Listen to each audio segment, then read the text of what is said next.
Bonjour à tous et bienvenue sur le parcours. Alors aujourd'hui on va parler d'une balle plus basse que les pieds. Sur une vidéo précédente on a vu la balle plus haute que les pieds et on a vu qu'il fallait avoir deux adaptations pour jouer ce coup là.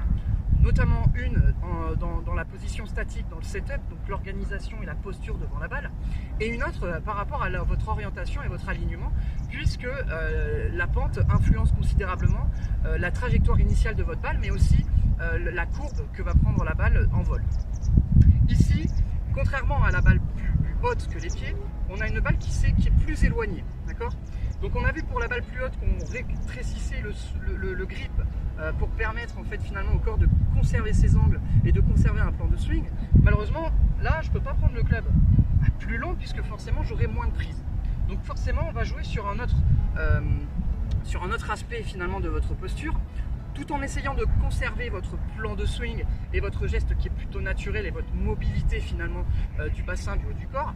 On va plutôt jouer sur la flexion des genoux. Donc en fait pour me rapprocher, je vais baisser mon centre de gravité par l'intermédiaire en fait de mes genoux, qui va me permettre finalement de pouvoir conserver un plan de swing et une mobilité une mobilité de rotation en fait tout le long de mon cou.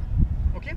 Donc pour jouer cette balle dans cette pente là, première chose, on va baisser le centre de gravité par l'intermédiaire des genoux en essayant de conserver les angles du haut du corps. Bien, on a également vu que sur la balle plus haute que les pieds, on avait plutôt tendance à avoir une face de club qui finalement, quand on la posait plate par rapport à la pente, avait plutôt tendance à être orientée à gauche de ma cible. D'accord ? Mais là, si on prend l'effet inverse, donc là si je suis droit, elle est face à la cible, et si maintenant je l'incline dans ce sens-là, je vais plutôt avoir une balle qui va partir directement à droite. Donc pour ça, on va plutôt fermer légèrement la face de club qui va nous permettre finalement d'avoir une trajectoire droite au démarrage. Ok ? Maintenant, forcément, étant donné que je suis dans une pente dans ce sens-là, je vais avoir un plan de swing qui va être plus vertical et j'aurai un club qui va avoir tendance à arriver d'une façon plus extérieure-intérieure. On sait très bien que pour provoquer un effet de balle, on va jouer sur l'orientation de ma face de club et un différentiel avec le chemin du club. Donc si j'ai une face de club droite et un chemin extérieur-intérieur, ça va provoquer un effet gauche-droite pour les droitiers, d'accord, et droite-gauche pour les gauchers. Ce qui veut dire que là, en ayant un plan de swing qui va être forcément plus vertical, je vais avoir un club qui va arriver plutôt de l'extérieur vers l'intérieur. Donc une balle qui va plutôt partir droite et qui aura tendance à tourner un peu plus. Donc, on va fermer la face de club pour pouvoir avoir une trajectoire initiale droite et je vous conseille d'ouvrir légèrement votre stance vers la gauche justement pour contrer l'effet gauche-droite. Okay, on fléchit un peu plus les genoux.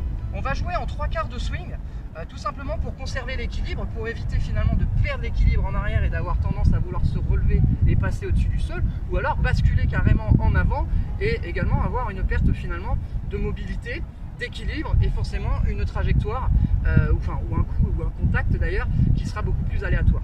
Donc face un peu plus fermée, fléchi sur les genoux, je m'oriente un peu plus à gauche et je joue en 3/4 de swing.